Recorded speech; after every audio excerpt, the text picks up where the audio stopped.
वैशाख माह के शुक्ल पक्ष की एकादशी को मोहिनी एकादशी के नाम से जाना जाता है। मान्यता है कि इस दिन जो भी व्यक्ति व्रत करता है उस व्यक्ति को मोह और माया से मुक्ति मिल जाती है, साथ ही मानसिक शांति भी मिलती है और जीवन में सुख समृद्धि और सफलता की प्राप्ति होती है।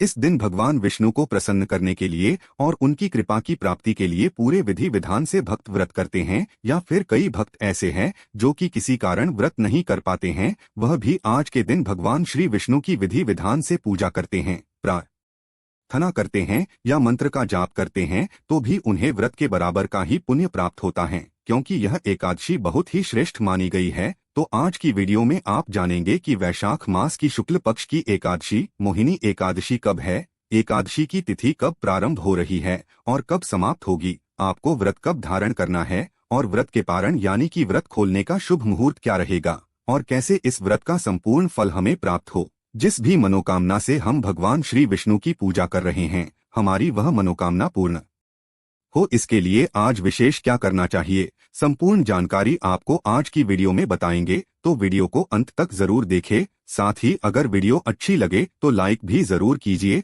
पद्म पुराण और विष्णु पुराण में मोहिनी एकादशी व्रत के महत्व के बारे में वर्णन किया गया है। कहा जाता है कि मोहिनी एकादशी का व्रत करने से भगवान विष्णु बहुत जल्द प्रसन्न हो जाते हैं, और जो व्यक्ति सच्चे मन से इस व्रत को धारण करता है, भगवान विष्णु उसकी समस्त मनोकामनाओं को पूर्ण करते हैं। इसके अलावा शास्त्रों के अनुसार मोहिनी एकादशी का व्रत धारण करने से मोक्ष के द्वार खुल जाते हैं। पुराणों में इस प्रकार का वर्णन मिलता है कि भगवान विष्णु ने आज ही के दिन यानी कि वैशाख मास की शुक्ल पक्ष की एकादशी को ही मोहिनी अवतार धारण किया था, इसलिए इस एकादशी को मोहिनी एकादशी कहा जाता है। स्कंद पुराण के अनुसार जब इस दिन समुद्र मंथन से अमृत प्रकट हुआ था, फिर इसके दूसरे दिन यानी कि द्वादशी तिथि को भगवान विष्णु ने उस अमृत की रक्षा के लिए मोहिनी अवतार धारण किया था। फिर त्रयोदशी तिथि को भगवान विष्णु ने सभी देवताओं को अमृत पान कराया था, और इसके बाद चतुर्दशी तिथि को देव विरोधी दैत्यों का संहार किया, और पूर्णिमा के दिन समस्त देवताओं को उनका साम्राज्य मिल गया था। यही कारण है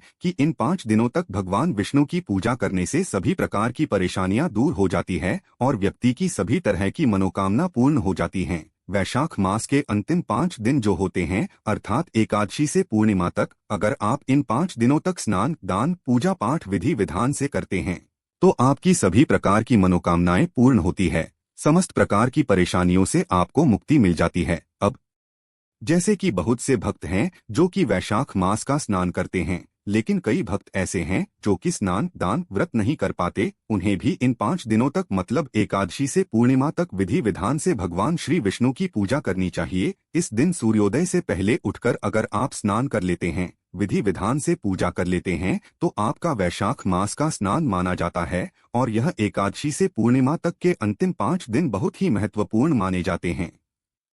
और अब जानते हैं कि साल 2024 में मोहिनी एकादशी कब है। एकादशी 18 मई को सुबह 11:02 पर शुरू होगी और अगले दिन यानी कि 19 मई को दोपहर में 1:50 पर समाप्त होगी। तो सूर्योदय तिथि के अनुसार 19 मई 2024 को ही मोहिनी एकादशी का व्रत रखा जाएगा, और 18 मई को दशमी तिथि के नियम का पालन करेंगे, जैसे कि दशमी तिथि के दिन शुद्ध और सात्विक भोजन लेना चाहिए, भूमि पर शयन करना चाहिए और ब्रह्मचार्य का पूर्ण रूप से पालन करना चाहिए। फिर एकादशी को यानी कि 19 मई को प्रातःकाल जल्दी उठेंगे। इस दिन गंगा नदी में स्नान करना या किसी भी पवित्र नदी में स्नान करना सर्वश्रेष्ठ होता है, लेकिन अगर ऐसा संभव ना हो तो घर में भी गंगा जल मिश्रित जल से स्नान कर सकते हैं। इसके बाद साफ स्वच्छ वस्त्र धारण करके सबसे पहले भगवान सूर्य देव को जल देना चाहिए। फिर अपने घर के मंदिर में भगवान श्री हरि विष्णु के सामने शुद्ध घी का दीपक जलाकर अपने व्रत का संकल्प ले लीजिए कि आज आप एकादशी का व्रत धारण कर रहे हैं।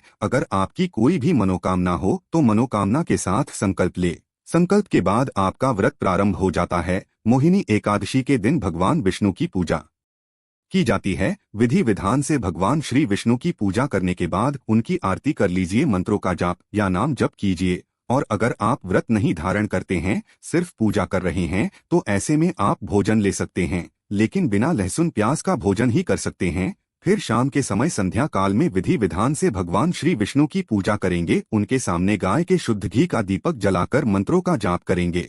रात्रि में जागरण करने का विधान है। कहा जाता है कि एकादशी की रात्रि में अगर जागरण करते हैं तो इससे व्रत का संपूर्ण न फल हमें प्राप्त हो जाता है, तो जितना भी आपसे संभव हो उतने समय तक जागरण, भगवान श्री विष्णु के नाम जप, मंत्र जप और भजन कीर्तन कीजिए। एकादशी की रात्रि में अखंड दीपक प्रज्वलित करने से आपकी किसी भी प्रकार की कामना हो वह पूर्ण हो जाती है। अगर आप व्रत करते हैं तो भी यह उपाय कर सकते हैं, व्रत नहीं करते हैं तो भी कर सकते हैं। एकादशी व्रत का पारण द्वादशी तिथि में किया जाता है, तो द्वादशी तिथि के दिन प्रातःकाल जल्दी उठकर स्नान कर लीजिए। इसके बाद किसी ब्राह्मण को घर बुलाकर भोजन कराने के बाद आप स्वयं भी भोजन कर सकते हैं। और अगर किसी ब्राह्मण को भोजन नहीं करा पाते हैं तो भोजन के निमित्त कच्ची सामग्री निकाल सकते हैं और इसके साथ ही दक्षिणा के रूप में कुछ पैसे, और अपनी इच्छा के अनुसार अगर आप कुछ और भी दान करना चाहते हैं तो सारी सामग्री दान की निकालने के बाद आप स्वयं भी अपना व्रत खोल सकते हैं। द्वादशी तिथि प्रारंभ होगी 19 मई को दोपहर में 1:50 पर और समाप्त होगी 20 मई को दोपहर में 3:59 पर।